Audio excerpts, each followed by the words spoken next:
दोस्तों, आज मैं आपको जो कहानी सुनाने जा रही हूँ, ये कहानी है जादुई गुलाब की। तो चलिए दोस्तों, देखते हैं आज की ये कहानी। बहुत समय पहले की बात है। एक छोटे से गांव में नंदिनी नाम की एक गरीब लड़की रहती थी।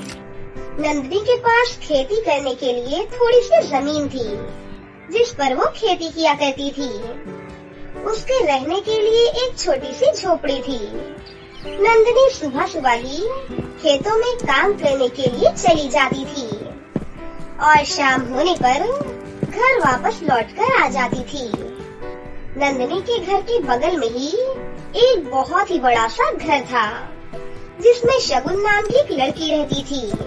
शगुन नंदिनी की बड़ी बहन थी, लेकिन शगुन नंदिनी से बहुत नफरत करती थी। एक दिन की बात है, उस गांव में एक गरीब औरत घूमते हुए आती है और शगुन के घर के पास आकर रुक जाती है। हे भली लड़की, तुम मुझे भिक्षा दे दो। मैं बहुत दूर से आ रही हूँ बेटी। देश में सब कुछ बदल जाएगा, लेकिन इनका ये भीख मांगना नहीं छूटेगा। अरे जाओ जाओ, मेरे पास कुछ भी नहीं है खाना वाना। चल निकल यहाँ से। मैं बहुत दूर से यात्रा करके आ रही हूँ। मुझे बहुत तेज भूख लगी है। तुम मुझे कुछ खाने को दे दो। तुम गुस्सा क्यों करती हो बेटी? गुस्सा नहीं करूँ तो और क्या करूँ? पहले से ही मेरा व्यापार घाटे में चल रहा है, ऊपर से तुम यहाँ आकर मुझे और गुस्सा दिला रही हो। यहाँ से तुम अभी के अभी चली जाओ। शगुन उस गरीब औरत को डांटकर अपने घर से भगा देती है। वो गरीब औरत मुस्कुराते हुए आगे चल देती है। फिर वो औरत नंदिनी की झोपड़ी के पास जाकर रुक जाती है। बेटी, मैं बहुत दूर से यात्रा करके आ रही हूँ। कृपया करके तुम मुझे थोड़ा सा भोजन दे दो। अरे अम्मा जी, आप वहाँ पर क्यों खड़ी हैं? चलिए, आप जल्दी से अंदर चलिए। नंदिनी उस गरीब औरत को बहुत ही सम्मान के साथ अपने घर के अंदर ले जाती है। वो गरीब औरत नंदिनी की झोपड़ी को देखकर कहती है, हे भली लड़की, तुम मुझे इतने प्रेम से अंदर लेकर आई हो। क्या तुम मुझे पहले से ही जानती हो? अरे अम्मा जी, क्या हम जिन्हें जानते हैं, हमें सिर्फ उन्हीं का सम्मान करना चाहिए। अम्मा जी, आप इतनी दूर से यात्रा करके आ रही हैं और आपको भूख भी लगी है। ये तो मेरा सौभाग्य है कि मैं आपकी मदद कर सकती हूँ। ऐसा बोलकर नंदिनी खुशी खुशी उस गरीब औरत के लिए भोजन लाने चली जाती है। वो गरीब औरत नंदिनी की सेवा से बहुत खुश हो जाती है। खाना खाने के बाद जाते समय वो गरीब औरत नंदिनी से कहती है, बेटा, तुम बहुत ही गरीबी में जी रही हो, लेकिन तुम्हारा दिल बहुत ही अच्छा है। तुम मुझसे कुछ भी मांग सकती हो। मैं खुश होकर तुम्हें वो चीज दे दूंगी। अरे अम्मा जी, मुझे कुछ भी नहीं चाहिए।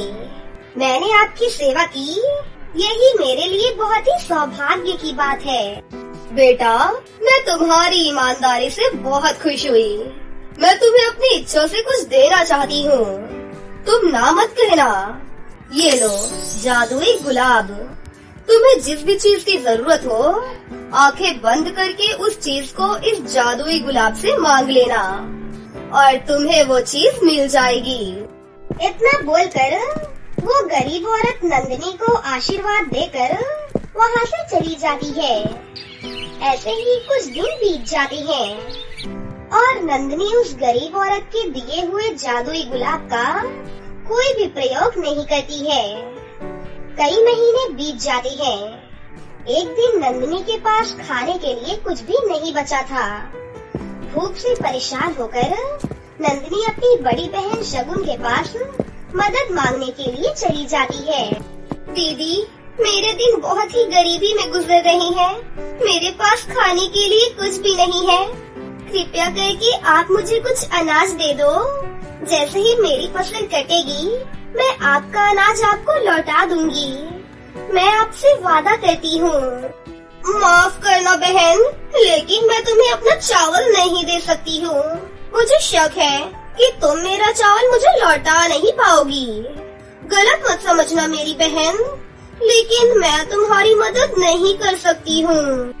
नंदिनी अपनी बहन से कुछ भी नहीं कह पाती है और उदास होकर अपने घर वापस लौट आती है। तभी नंदिनी को अचानक से उस गरीब औरत के दिए हुए जादुई गुलाब की याद आती है। तब नंदिनी उस गुलाब से कहती है, हे जादुई गुलाब, आज मैं बहुत ही भूखी हूँ, कृपया करके तुम मुझे कुछ खाने को दे दो। नंदिनी के इतना कहते ही उसके सामने बहुत ही स्वादिष्ट खाने प्रकट हो जाती हैं। अपने सामने इतना सुंदर भोजन देखकर नंदिनी बहुत खुश हो जाती है। अब नंदिनी को जिस भी चीज की जरूरत होती थी, नंदिनी आंखें बंद करके उस जादुई गुलाब से वो चीज मांग लेती थी। अब नंदिनी बहुत ही अमीर हो गई थी। जब शगुन नंदिनी को इतना अमीर देखती है, तब वो उसके घर जाकर उससे कहती है, अरे बहन नंदिनी, तुम इतनी अमीर कैसे हो गई? क्या तुम कोई जादुई मंत्र जानती हो क्या? अरे दीदी, आप ये कैसी बातें पूछ रही हो? कल तक तो तुम बहुत ही गरीब थी, अचानक इतनी अमीर कैसे हो गई? ये सब उन गरीब अम्मा जी के जादुई गुलाब के कारण हुआ है।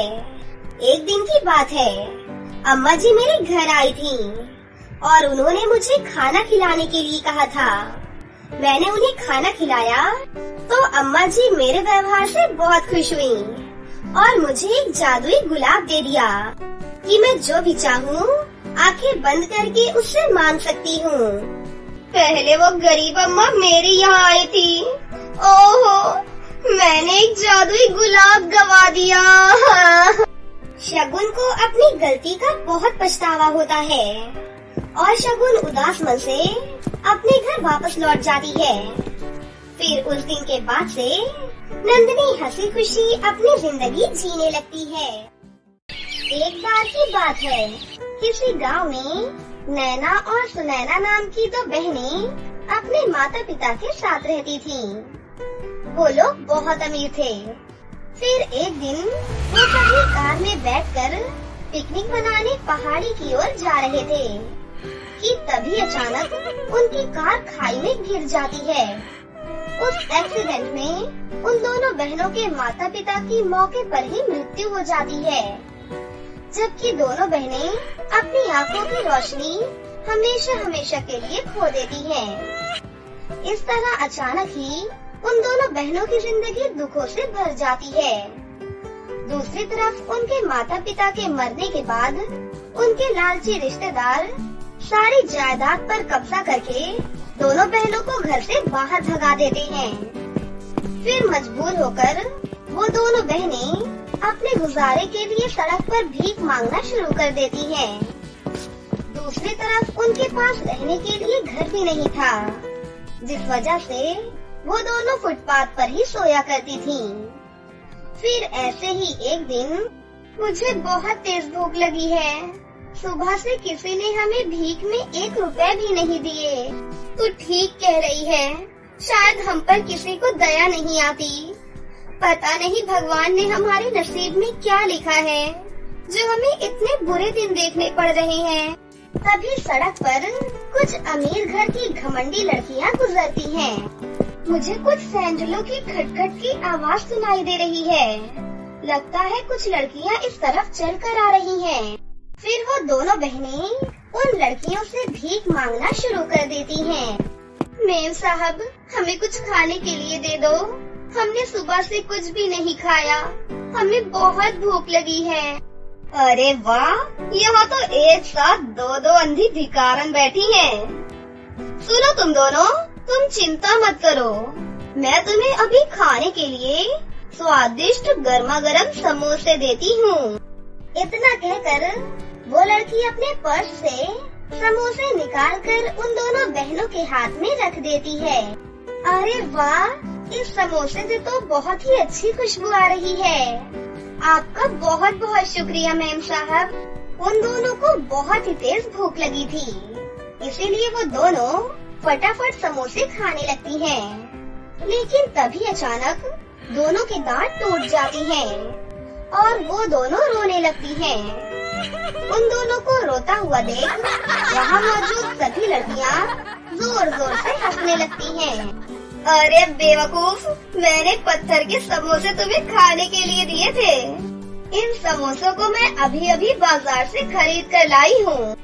सच में तुम दोनों एक नंबर की बेवकूफ हो, इसीलिए सड़क पर भीख मांग रही हो। देखो, इस तरह हमारी लाचारी का मजाक उड़ाना ठीक नहीं है। तुमने हमारे साथ ऐसा करके ठीक नहीं किया। आखिर हमने तुम्हारा क्या बिगाड़ा है? इस तरह बेवजह दूसरों को परेशान करना अच्छी बात नहीं है।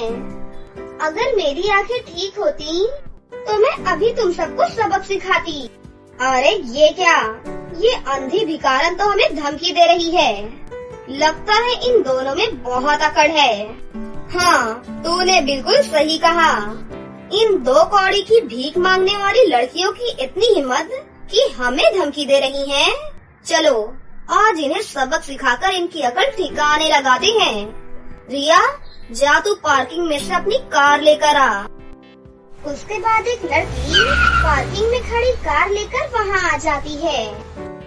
उसके बाद वो सभी लड़कियाँ उन दोनों बहनों को जल्दी से रस्सियों से बांध देती हैं।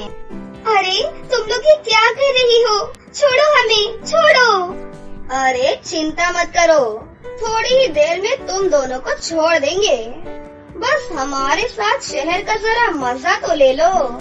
उसके बाद वो घमंडी लड़कियाँ दोनों बहनों को सड़क पर घसीटते हुए वहाँ से ले जाने लगती हैं। थोड़ी देर के बाद वो कार जंगल में जाकर रुक जाती है। फिर वो सभी लड़कियाँ दोनों बहनों का हाथ पेड़ पर बांधकर उन्हें ऊपर लटका देती हैं। अरे तुम लोगों ने हमें पेड़ पर क्यों बांध रखा है? हमें नीचे उतारो। लेकिन वो सभी लड़कियाँ दोनों का मजाक उड़ाकर वहाँ से चली जाती हैं। दूसरी तरफ दोनों बहनें मदद के लिए जोर जोर से चिल्लाने लगती हैं। लेकिन उस जंगल में उनकी आवाज सुनने वाला कोई नहीं था। इस तरह देखते ही देखते काफी समय बीत जाता है। तभी वहाँ से एक रानी परी गुजर रही थी। दोनों बहनों को पेड़ पर बंधा देख रानी परी को उन दोनों पर तरस आता है और वो फौरन उन्हें पेड़ से नीचे उतार देती हैं। उसके बाद दोनों बहनें रानी परी को अपने साथ हुई सारी घटना को बता देती हैं। सच में तुम दोनों के साथ बहुत बुरा हुआ, लेकिन तुम फिक्र मत करो, मैं उन घमंडी और बदतमीज लड़कियों को सबक जरूर सिखाऊंगी। उसके बाद रानी परी अपनी आँख बंद करके अपने जादू से देखकर उन लड़कियों के ठिकाने का पता लगा लेती हैं। उसके बाद रानी परी फौरन उन लड़कियों के पास पहुंच जाती हैं। उस वक्त वो सभी लड़कियां बार में नाच रही होती हैं। फिर रानी परी उन सभी लड़कियों को रस्सियों से बांधकर उन्हें जंगल में ले जाती हैं और अपनी जादुई शक्ति से सभी लड़कियों को बिल्ली बना देती हैं। अब अगले 6 महीनों तक तुम सभी इसी तरह बिल्ली बनकर इस जंगल में भटकती हुई मियाओ मियाओ करती रहोगी। उसके बाद रानी परी अपने पर्स से जादुई मस्कारा निकालकर उन दोनों बहनों को आँखों पर लगाने के लिए देती है और अगले ही पल उनकी आँखों की रोशनी लौट आती है। फिर रानी परी अपने जादू से वहीं जमीन पर एक जादुई गुलाब प्रकट कर देती हैं। फिर देखते ही देखते वो गुलाब एक खूबसूरत से घर में बदल जाता है। आज से तुम दोनों इसी जादुई गुलाब घर में रहोगी। ये घर तुम्हारी जरूरत की सारी चीजें तुम्हें दे दिया करेगा।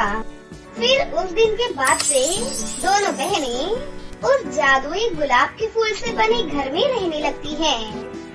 दूसरी तरफ उन्हें उस घर में रोज ढेर सारे सोने के सिक्के मिलने लगते हैं, जिस वजह से वो दोनों बहुत ही अमीर बन जाती हैं और एक बड़े कॉलेज में एडमिशन लेकर अपनी पढ़ाई शुरू कर देती हैं। इस तरह देखते ही देखते दोनों बहनों की जिंदगी पूरी तरह खुशियों से भर जाती है और वो खुशी से एक साथ रहने लगती हैं। तो दोस्तों, कैसी लगी आपको हमारी ये कहानी? अगर आपको हमारी कहानी अच्छी लगी हो तो इसे जरूर लाइक करें, साथ ही हमारे चैनल को सब्सक्राइब भी कर लें और बेल आइकन को दबाना ना भूलें। मिलते हैं अगली वीडियो में। धन्यवाद।